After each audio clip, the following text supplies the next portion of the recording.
Brigadier Shamir जानता था कि माइकल गॉड कोई मामूली दिमाग नहीं है। खुदा जाने वो क्या कर गुजरे। उसका शुमार इंटेलिजेंस कम्युनिटी के बेहतरीन दिमागों में होता था। बहुत स्मार्ट आदमी था वो। उम्र के इस हिस्से में जब ऐसे लोग उमूमन दिल या जिगर के आर्जे का शिकार हो जाते हैं, उसकी सेहत काबिल रश्क थी। वो अब भी कई मुहिम्मात में अमली हिस्सा लेता, खुसूसन अपने मुल्क में होने वाली बेशतर इंटेलिजेंस ऑपरेशंस की निगरानी किया करता। कुछ देर सोचते हुए ब्रिगेडियर शमीर ने लंदन का एक नंबर मिलाया और अपने एक खास जराए से बात की। गुफ्तगू के खात्मे पर एक फातिहाना मुस्कुराहट उसके होंठों पर रेंगने लगी। ये शैतानी मुस्कुराहट फिर मजीद गहरी होने लगी और उसने दूसरी लाइन पर भारत के रॉ के चीफ अमरीश पुरी से राब्ता करके उसे पेशामदा हालात के मुताबिक प्लानिंग करने की तलकीन करते हुए सिलसिला मुनक़ता कर दिया। अब वो अपने मुहाफिजों की फौज के साथ वजारत खारजा की तरफ जा रहा था। इसराइली वजारत खारजा को उन लोगों ने नींद से बेदार करके ताज़ा प्लानिंग से आगाह किया था, जिसने सिर्फ आधे घंटे के अंदर 5 अहम शख्सियात को खुसूसी मीटिंग के लिए तलब किया था। इस मीटिंग की सरबराही इसराइली वजीर आजम खुद कर रहा था। जर्मन काबीना में मौजूद एक वजीर के गद्दार सेक्रेटरी के जरिए, जो मोसाद का ज़रख़रीद एजेंट था, ब्रिगेडियर शमीर को जो इत्तलात मिली थी, उसने उनकी तफसीलात से उन अहम शख्सियात को आगाह कर दिया। 2 इम्कानात पर जनाबे वाला हमें गौर करना है। उसकी शैतानी आंखों की चमक बढ़ने लगी।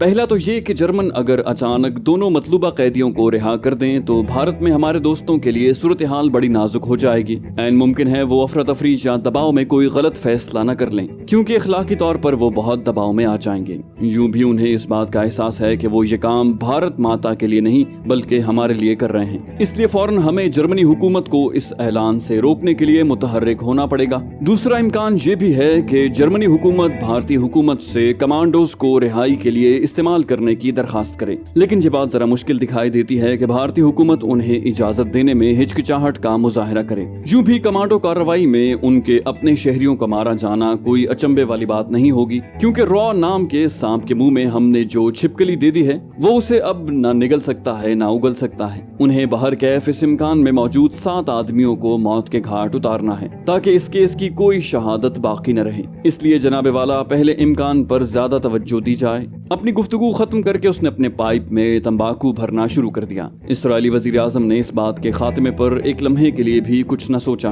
उसने अपने सेक्रेटरी से फौरी तौर पर व्हाइट हाउस राब्ता करने को कहा। हॉटलाइन पर थोड़ी ही देर बाद वो अमरीकी सदर से बात कर रहा था।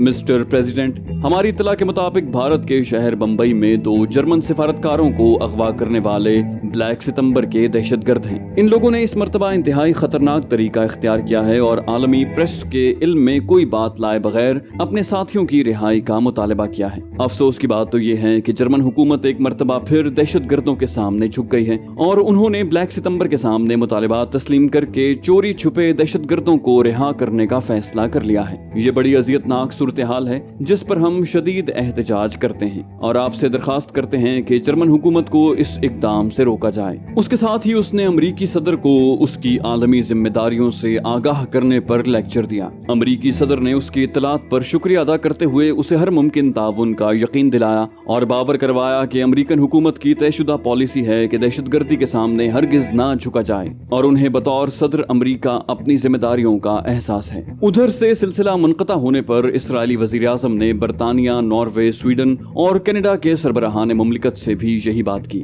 जर्मन चांसलर की ज़हनी ही नहीं जिस्मानी हालत भी अपनी सफाइयां पेश करते हुए बिगड़ने लगी थी। उसे समझ नहीं आ रही थी कि ये जो मुख्तलिफ मुमालिक के सरबराहान की तरफ से टेलीफोन का मुसलसल सिलसिला शुरू हो गया है, इससे किस तरह निपटा जाए। वो बारी बारी तमाम सरबराहान को एक ही बात कहते कहते ज़िद हो चुका था कि जर्मनी हुकूमत ने माजी में भी कभी दहशतगर्दी के सामने हथियार नहीं डाले और मुस्तकबिल में भी ऐसा नहीं होगा। मोसाद ने जर्मनी हुकूमत को नचा कर रख दिया था। चांसलर की हालत देखकर माइकल गॉड का खून खौलने लगा था। उसने दिल में तहिया कर रखा था कि मोसाद की इस ओछी हरकत का जवाब जरूर देगा, खा उसकी कुछ ही कीमत अदा करनी पड़े। BBC रेडियो से जैसे ही ये खबर नशर हुई, सारी दुनिया में हलचल मच गई।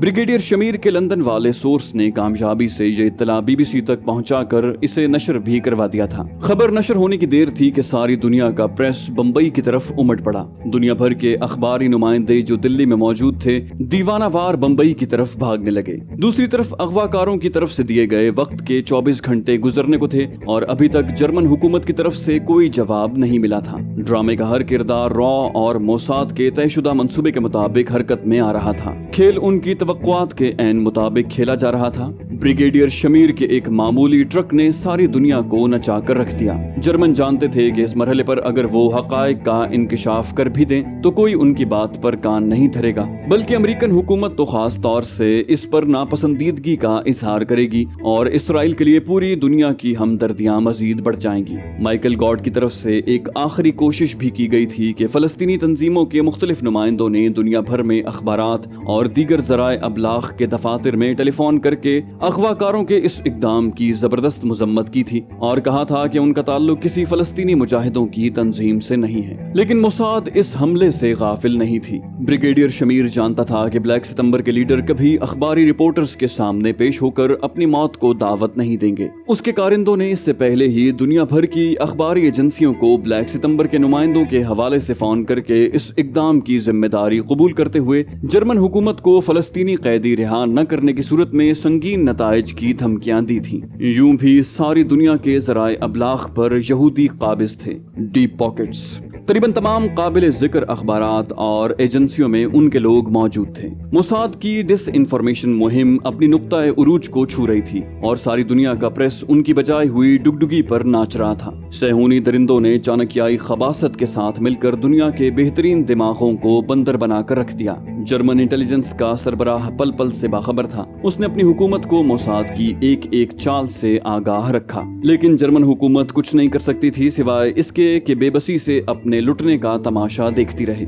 बंबई में अगवाकारों को घेरे में लेने वाली भारतीय सिक्योरिटी फोर्सेस के जिलों में मौजूद जर्मन काउंसिल जनरल ने भारतीय इंटेलिजेंस रॉ के सरबराह तक अपनी हुकूमत की ये तजवीज पहुंचाई थी कि अगर वो इजाजत दें तो जर्मन कमांडोज अपने शहरियों की रिहाई के लिए ऑपरेशन करें। लेकिन भारतीय हुकूमत ने यक जुम्बिश कलम इस तजवीज को मुस्तरद करके उसे जर्मनी हुकूमत के भारतीय हुकूमत पर अदम एतमाद का शख्साना करार दिया था। भारतीय वजीर आजम को ये इत्तला अपने दौरा यूरोप के दौरान मिली। उन्होंने एक हंगामी प्रेस कॉन्फ्रेंस से खिताब करते हुए फ्रांस में कहा था कि भारतीय हुकूमत कभी अगवाकारों के आगे न झुकेगी क्योंकि वो दहशतगर्दी की किसी सतह पर हिमायत नहीं कर सकते। उन्होंने वाज़े अल्फाज में कह दिया था कि ब्लैक सितंबर का कोई मुतालिबा काबिल कबूल नहीं। उसके साथ ही उन्होंने अपने मुल्क की सिक्योरिटी फोर्सेस को हुक्म दिया था कि अगवाकारों के साथ आहनी हाथों से निपटा जाए। हंगामी हालात में उन्होंने अपना दौरा मुलतवी करके फौरन भारत वापसी का सफर शुरू कर दिया। इन इकदामात पर भारतीय वज़ीर आज़म को सारी दुनिया की प्रेस खुसूसन यहूदी प्रेस ने जबरदस्त खिराज तहसीन पेश किया और दुनिया भर की हुकूमतों ने भारतीय वज़ीर आज़म की कामयाबी की दुआ की। जर्मन काउंसिल जनरल ने अगवाकारों का फोन खुद मौसूल किया था। अगवाकारों का लीडर उससे बात कर रहा था। 30 घंटे गुजर गए थे और उनके अल्टीमेटम में सिर्फ 18 घंटे बाकी थे। अगवाकारों के लीडर ने उसे धमकी देते हुए कहा था कि ये खबर प्रेस तक किसने पहुंचाई है। उसने जर्मन काउंसिल जनरल से कहा था कि उसने मुआहदे की खिलाफ वर्जी की है और अब वो उसकी किसी बात पर एतबार करने के लिए तैयार नहीं। उसने दोनों सिफारतकारों को गोली मारने का फैसला कर लिया था। लेकिन अमरीश पुरी और जर्मन काउंसिल जनरल की मिन्नत समाजत के बाद उन्होंने फिल वक्त अपना इरादा मुलतवी कर दिया। अचानक ही थोड़ी देर बाद उनका फोन दोबारा आ गया। इस मर्तबा उन्होंने फौरन हवाई अड्डे तक जाने का हुक्म दिया था। उन्होंने एक वैगन मांगी थी जिसमें सवार होकर वो लोग यरगमालियों समेत अड्डे पर जाते जहां जहाज तैयार होना चाहिए था, जिसमें बैठकर वो अपनी मंजिल की तरफ रवाना हो जाएंगे। जर्मन काउंसिल जनरल के बार बार दरखास्त करने पर भी उन्होंने अपनी मंजिल बताने से इनकार कर दिया था। फोन के दूसरे हिस्से पर मौजूद अमरीश पुरी ने जर्मन काउंसलेट को आंख के इशारे से कहा था कि वो इन लोगों को हाँ कह दे। उसने इशारतन समझाया था कि मकान से एक मर्तबा बाहर आने पर वो लोग इन्हें आसानी से काबू कर सकते हैं। जर्मन काउंसिल जनरल ने कहा ठीक है, थोड़ी देर में वैगन पहुंच जाएगी और सिलसिला मुनक़ता हो गया। वैगन वाकई थोड़ी देर बाद वहां पहुंचा दी गई। अमरीश पुरी ने जनरल काउंसिल जनरल को एतमाद में लेकर बताया था कि उन लोगों ने वैगन में बेहोश करने वाली गैस नस्ब कर दी है जो आहिस्ता आहिस्ता अपना असर दिखाएगी, जिसके बाद वो उन लोगों पर काबू पा लेंगे। अभी तक चूंकि बेचारे जर्मन काउंसिल जनरल को हकायक का इल्म नहीं था, इसलिए वो बड़ा मुतमईन मुतमईन नजर आ रहा था। दूसरी तरफ जगदीश ने वैगन के ड्राइवर को वापस भगा दिया था। वो महसूस कर रहा था कि उसके साथी हौसला हार रहे हैं। रॉ वालों ने उसे समझा दिया था कि किसी मोड़ पर उन्हें दोनों जर्मन सिफारतकारों को हलाक करने के बाद वैगन छोड़कर फरार होना है। इन कुर्बानी के बकरों को बताया गया था कि वहाँ उनके फरार का सारा बंदोबस्त मौजूद है और रॉ के लोग कारों और मोटरसाइकिलों समेत उनके मुंतजिर होंगे। जगदीश की ख्वाहिश थी कि जितनी जल्दी मुमकिन है वो इस ड्रामे का ड्रॉप सीन कर दें। उसके साथियों के आसाब जवाब देने लगे थे। वैगन के मकान से बरामद होने की तस्वीर ताकतवर लेंस के साथ कई फोटोग्राफर्स ने खींची थी, लेकिन अगवाकारों का चेहरा कोई न देख सका। तयशुदा प्लान और रास्ते पर उन्होंने सफर शुरू किया। अगवाकारों ने किसी को ताकुब की इजाजत देने से इनकार कर दिया था, लेकिन रॉ ने हवाई अड्डों की तरफ जाने वाले रास्ते पर अपने ब्लैक कैट्स कमांडो छुपा रखे थे। एक मखसूस जगह जिसे रॉ ने ऑपरेशन के लिए मखसूस किया था, उसके नजदीक एक बिल्डिंग पर रॉ का सरबराह अमरीश पुरी और जर्मन काउंसिल जनरल, दीगर आला हुकाम और गैर मुल्की सफीरों के साथ आंखों से दूरबीन लगाए खड़े थे, क्योंकि खूनी ड्रामा शुरू हो गया था। उन्होंने अचानक वैगन को रुकते देखा। जगदीश ने उस जगह पहुंचकर दोनों सिफारतकारों की कनपटियों पर गोलियां मारकर उन्हें चंद सेकंड में मार डाला और अब अपने खौफजदा और बदहवा साथियों के साथ अचानक यहाँ से भागने का प्रोग्राम बना रहा था। वैगन को अचानक रुकते देखकर जर्मन काउंसिल जनरल को अपना सांस भी रुकता महसूस हुआ। जैसे ही वैगन रुकी, वहां छुपे ब्लैक कैट्स ने उन पर धावा बोल दिया। ड्रामे का ये हिस्सा चूंकि जगदीश को नहीं बताया गया था, यानी इस गधे का रोल जहां खत्म हो जाता था, बाकी सब कुछ असली था जो उसके साथ होने जा रहा था। जब उसने फायरिंग करते ब्लैक कैट्स को अपनी तरफ फायरिंग करके भागते देखा तो चाहा कि इन बेवकूफों को समझाए, लेकिन ये बेवकूफ शायद बहरे थे। उन्होंने अपनी ऊजी गनों से उन पर शोले बरसाने शुरू कर दिए। जगदीश और उसके साथियों ने हवास बाख्ता होकर उनकी तरफ अपने पिस्तौलों से गोलियां चलाईं, लेकिन उन्हें अगले सांस की मोहलत भी न मिल सकी। दर्जनों गोलियां उनके खौफजदा जिस्मों में उतर गईं और देखते ही देखते वो तड़प तड़प कर ठंडे हो गए। ब्लैक कैट्स के ताकुब में जब अपने फूले हुए सांस के साथ जर्मन काउंसिल जनरल वहां पहुंचा तो एक भी जिंदा शख्स हकायक बताने के लिए वहां मौजूद नहीं था। अपने होंठ काटते हुए उसने मुंह दूसरी तरफ फेर लिया। सारी दुनिया का प्रेस लाशों पर उमड़ पड़ा। भारतीय सिक्योरिटी फोर्सेज ने उन्हें लाशों की तस्वीर उतारने के लिए हर मुमकिन सहूलत फराहम की थी। उनकी नाज़बरदारी में कोई कसर उठा न रखी। भारतीय आला हुक्काम जर्मन काउंसिल जनरल के साथ अपने दुख के जज्बात शेयर करते रहे और मकतूलीन की लाशें पोस्टमार्टम के लिए अस्पताल भेजी जा रही थी। अगले रोज जो पोस्टमार्टम रिपोर्ट शाया हुई उसमें बताया गया कि दोनों सिफारतकारों की मौत अगवाकारों की गोलियों से वाक़ हुई जो उन्होंने पिस्तौलों से चलाई थी, जबकि पांचों अगवाकार फायरिंग के तबादले में मारे गए। जामा तलाशी पर उनकी जेबों से जहरीले कैप्सूल और अपनी तंजीम के सबूत के शवाहिद भी बरामद हुए, जो फिलवक्त सीग़े राज में रखे जा रहे थे, क्योंकि भारतीय हुक्काम को उनके साथियों और भारत में उनके मददगारों की तलाश करना थी। इसके साथ ही एक वजाहती बयान भारतीय वजारत खारजा की तरफ से जारी किया गया, जिसमें बताया गया कि भारतीय सिक्योरिटी फोर्सेज ने अगवाकारों पर काबू पाने के लिए बेहतरीन मुमकिना इकदामात किए थे। उन्होंने बताया कि अगवाकारों ने धमकी दी थी कि अगर उनके साथियों की रिहाई से पहले उनकी शनाख्त जाहिर की गई तो वो यरगमालियों को मार डालेंगे। अफसोस ये खबर किस तरह आलमी प्रेस को हो गई, जिसने हालात की संगीनी का एहसास किए बगैर खबर जारी करके अगवाकारों को मुश्तइल कर दिया।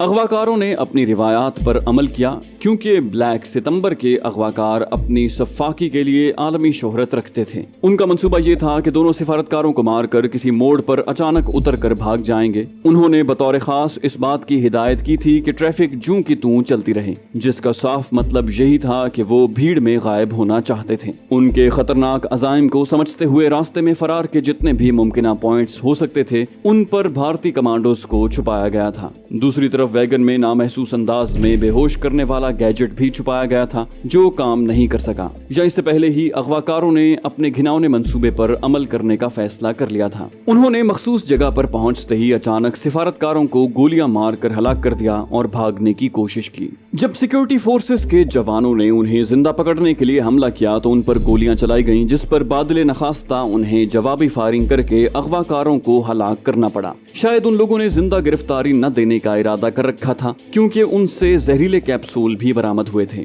बयान के आखिर में में जर्मन हुकूमत के 2 मुअज़्ज़ज़ शहरियों की हलाकत पर दिली रंजो गम का इजहार किया गया था, जबकि अगवाकारों की इस बुज़दिलाना कार्रवाई की जबरदस्त मजम्मत करते हुए सारी दुनिया से अपील की गई थी कि दहशतगर्दी के खिलाफ मुनज़्ज़म हो जाए। उसके साथ ही बताया गया था कि मरने वालों से कुछ ऐसे शवाहिद बरामद हुए हैं जिनसे भारत में मौजूद उनके मददगारों की गिरफ्तारी में मदद मिल सकती है। बहुत जल्द भारतीय हुकूमत इस साजिश की मुकम्मल तफसीलात का पता चला लेगी। इसराइली हुकूमत ने ब्लैक सितंबर की इस वहशियाना कार्रवाई की जबरदस्त मजम्मत करते हुए कहा था कि जर्मनी हुकूमत के माजी में हाईजैकरों के तई नर्म रवैये ने ही ब्लैक सितंबर का हौसला बढ़ाया है और उसे दूसरी दहशतगर्दी पर आमादा किया है। बयान के आखिर में सारी दुनिया से अपील की गई थी कि फलस्तीनियों को दहशतगर्द करार देकर उनके खिलाफ आलमी सतह पर मुश्तरका कार्रवाई की जाए। इस बयान ने माइकल गॉड को तिलमिलाकर रख दिया, लेकिन फिलवक्त उसके पास सिवाय सब्र करने के और कोई चारा नहीं था। वो जानता था कि मोसाद एक तीर से कई शिकार खेलेगी और अब तो गेंद रॉ के कोर्ट में आ गया था। उसने फिलहाल देखो और इंतजार करो की पॉलिसी अपनाने का फैसला किया था। ब्लैक सितंबर की तरफ से एक मर्तबा फिर इस बुज़दिलाना एक्शन की मजम्मत की थी और मोसाद पर इल्जाम आयद किया था कि उसने फलस्तीनियों को बदनाम करने और जर्मनों को सजा देने के लिए भारतीय इंटेलिजेंस रॉ के साथ मिलकर जो खूनी ड्रामा रचाया है, इसका मुस्बत जवाब वो बहुत जल्द मोसाद को देंगे। इस बयान में भारतीय इंटेलिजेंस को वार्निंग देते हुए कहा गया था कि उसने जंग की इब्तिदा कर दी है और अब वो भी मैदान जंग की फरीक बन चुकी है। इस वाक़े के साथ ही दुनिया भर के मौसर अखबारात में एक नया शोशा छोड़ा गया और अगवाकारों के डांडे पाकिस्तान से मिलाने की कोशिश की गई। ये समत इशारा था कि अब भारतीय हुक्काम लोहा गर्म देखकर चोट करने जा रहे हैं। आलमी राय आमा को गुमराह करने के लिए उन्हें यहूदी मीडिया का मुकम्मल ताउन मुयस्सर था और दूसरी तरफ मोसाद पाकिस्तान को आलमी सतह पर बदनाम करने के इस सुनहरी मौके से फायदा उठाने के लिए रॉ का हर मुमकिन साथ दे रही थी। आज अमरीश पुरी ने पहली मर्तबा शिद्दत से मोसाद की जरूरत महसूस की थी। पाकिस्तान के आला सरकारी और सिविल हलकों में मौजूद उसके सोर्स की इत्तलात के मुताबिक अगले यौम इस्तकलाल की परेड पाकिस्तानी फौज इस एटम बरदार मिसाइल का मुजाहिरा करने जा रही थी जो पाकिस्तानी साइंसदानों ने अपनी मेहनत से तैयार किया था। अमरीश पुरी जानता था कि इस मिसाइल की नुमाइश के बाद उसे मुल्की सतह पर किस जिल्लत का सामना करना होगा, क्योंकि उसने वजीर आजम की मुकर्रर करदा सिक्योरिटी काउंसिल को यकीन दहानी करवा रखी थी कि भारतीय इंटेलिजेंस ब्यूरो ने पाकिस्तान में एटमी मिसाइल की तैयारी की जो इत्तला पहुंचाई है वो गलत है। उसे यकीन था कि कनाडा के एक पाकिस्तानी नजाद ताजिर को एटमी स्विचों की स्मगलिंग में फंसाकर गोया उसने पाकिस्तान का एटमी प्रोग्राम फेल कर दिया था, लेकिन वो अहमकों की जन्नत में रहता था। उसने केजीबी में मौजूद अपने दोस्तों की इस वार्निंग को कभी दरखोर एतना नहीं जाना था कि आईएसआई को कभी अंडर एस्टिमेट मत करना। मार्शल स्खारोफ ने लेनिनग्राड में मौजूद केजीबी के हेडक्वार्टर में उसका इस्तकबाल करते हुए वोडका का जाम टकराया तो उसे कोने में ले जाकर कहा था कि जनरल खान ने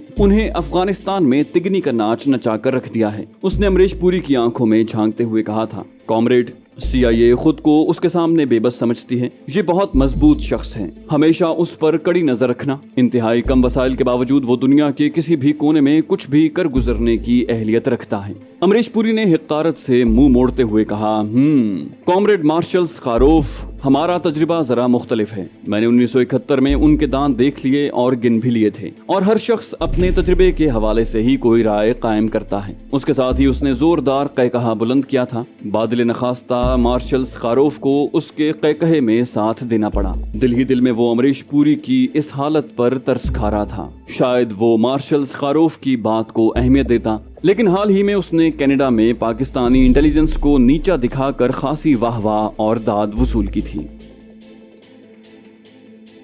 जाने से पहले इस वीडियो को लाइक कर दीजिए। इंशाल्लाह आपसे अगली किस्त में मुलाकात होगी। तब तक अपना और अपने इस चैनल का ख्याल रखिएगा। अल्लाह हाफिज।